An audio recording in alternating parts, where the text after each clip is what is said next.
companies who cover those venues. Very different sort of act, New Kids on the Block. But that's not because New Kids fans lack intense devotion. To outsiders, New Kids fans, or blockheads as they're sometimes called, seem nothing short of maniacal in their devotion.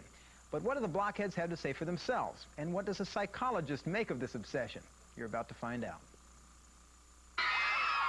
What about blockheads? Is that word? Don't even. I hate that. I hate them more than anything. It doesn't bother me. That's just a term that they use for us crazed fans. Crazed fans in numbers we haven't seen since the days of the Beatles.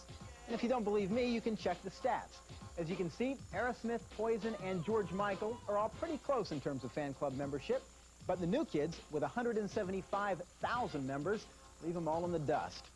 Of course, the numbers aren't even half the story. These fans are unmatched in their devotion to their idols. Call it what you want, crazed obsession, or just out-of-control affection. The blockheads will stop at nothing. The word that we keep hearing about, New Kids fans, to begin with, right, is obsessed. Do you think, would you describe this as an obsession? Yeah, well, especially for people who follow them like us, because, like, once you meet them once, you're like, oh, I can't wait, before you ever meet them. You're like, I can't wait to meet them. I can't wait to meet them. I got to meet them. I love them. I love them. You finally meet them, and you're like, oh, yeah. And then once you meet them once, you can't stop. I guess you could call it a phase in a way. I don't think there's anything wrong with liking and being obsessed. I would say that this is not an obsession in the psychiatric sense of that word, but it's a preoccupation. It's an excitement and a hobby.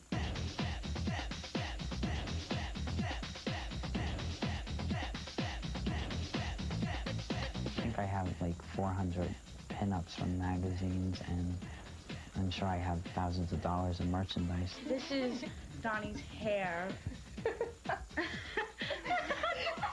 I keep all my New Kids on the Block cards in number order. I got this, I don't know how I got so much, but I just put my hand through his hair and it just all came out.